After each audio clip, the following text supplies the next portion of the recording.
All right, so let's start with the big story that we are tracking on WION this evening. The Financial Action Task Force has removed Pakistan from the grey list. This decision from the global watchdog on terror financing has come after more than 4 years since Pakistan was placed on this list. Now, the announcement came at the end of two-day plenary session of the FATF, and Pakistan's Minister of State for Foreign Affairs, Hina Rabbani Khar, was in Paris for the meeting. The Khar led the Pakistani delegation to iron out any last-minute wrinkles. The Pakistan's Foreign Minister Bilawal Bhutto Zardari made the announcement prior to the FATF press conference congratulating the country on the achievement. A reprieve from the grey list comes as a major relief for Pakistan's struggling economy. Pakistan's presence in the grey list had invited stringent financial sanctions. It had also made it extremely hard for Islamabad to avail international loans, thus enhancing problems for the cash-strapped nation. The Pakistan's removal from the grey list of the FATF will help reduce scrutiny of global transactions involving Pakistan. Now remember, Pakistan was placed on the grey list by the FATF back in June 2018 due to strategic counter-terror financing-related deficiencies. It was given a plan of action to complete it by October 2019. Pakistan has ever since been on the list due to its failure to comply with the FATF mandate.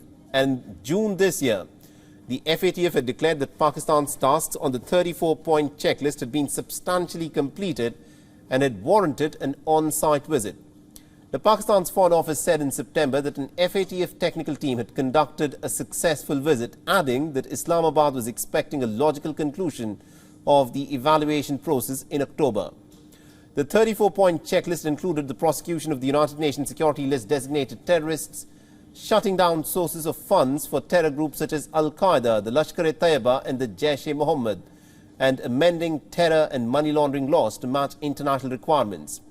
As a part of these actions, Pakistan had provided documentary evidence of its efforts to try and seize funds and properties belonging to the designated terror organizations. It had also provided evidence of convictions of terror chiefs such as the Mumbai 2611 mastermind Hafiz Saeed, Zakir Rahman Lakhvi and also Sajid Mir. However, many like Masood Azhar were not tracked down. New Delhi has repeatedly protested against what it has called as Pakistan's subterfuge in terms of its actions against state-supported terror groups, and this includes the fact that most of them have only been charged with minor terror financing cases and not for carrying out terror attacks in India.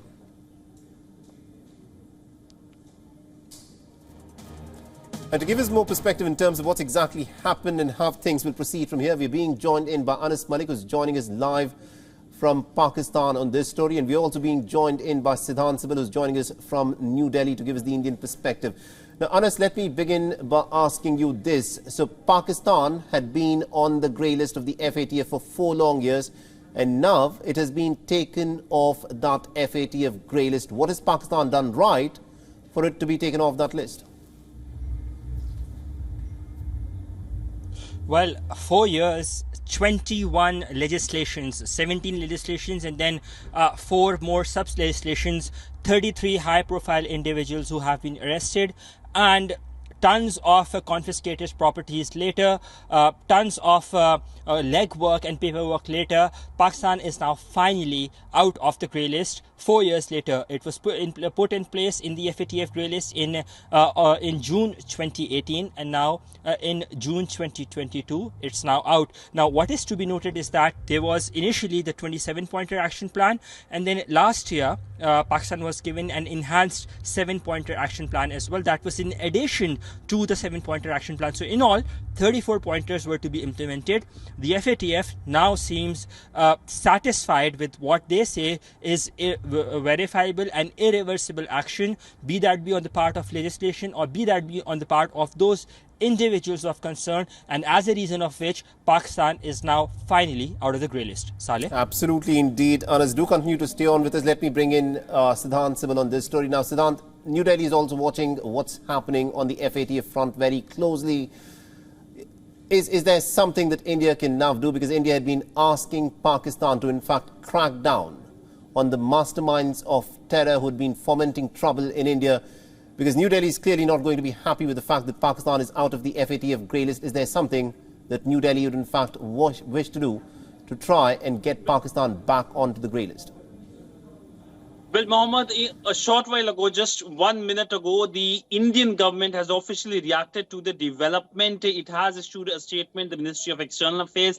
And in that statement, India has pointed out that because of the increased scrutiny under the FATF, that Pakistan had to take action against terrorists, including the perpetrators of the Mumbai terror attack, the 26/11 terror attack. In fact, India has also pointed out to a statement, a line which it has been repeating for a long time now, saying that Pakistan must continue to take credible, verifiable, irreversible and sustainable action against terrorism. So clearly a reaction coming from New Delhi tonight in the backdrop of Pakistan being delisted or removed from the grey list. But of course, we know that this is a D-Day for Pakistan, even as Anas was pointing out that how essentially it helps Pakistan, because we know when a country is on the grey list of the FATF, it is something that drains the financial resources of the country. No investor would like to invest in a country where money goes into financing of terrorism. And Pakistan, of course, needs money currently, given it is facing the twin challenges of economic crisis and, of course, the devastating floods. Absolutely, indeed. And Anas, if I can ask you this, because this has been a difficult period of time for Pakistan, considering the fact that Pakistan's financial condition has been extremely poor. And part of the reason is, of course, the fact that it had been on the FATF grey list. Now that Pakistan has now been taken off from the grey list of the FATF, do you think this is the moment from where Pakistan's economy will start looking up? Well, it's a shot in the arm. It's a stepping stone, as I would say.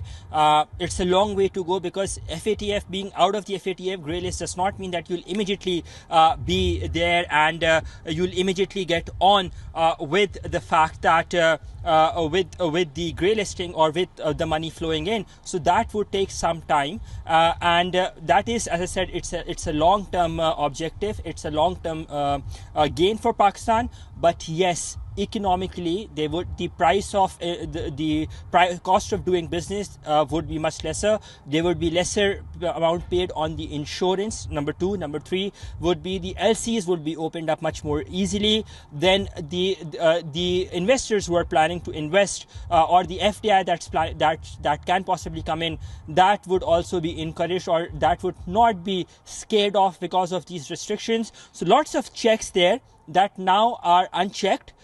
Because of the regime measures that have been put in place by the Pakistani administration. So in the longer run, definitely this is going to help Pakistan rebuild and sustain itself economically. Saleh. All right, very interesting. Thank you very much indeed to Anas Malik and also to Siddhan Sibil for joining us in this broadcast and getting us this perspective. This, of course, remember, had been a big story that we'd been following on WION. Pakistan is now finally off the grey list of the FATF. WION is now available in your country. Download the app now and get all the news on the move.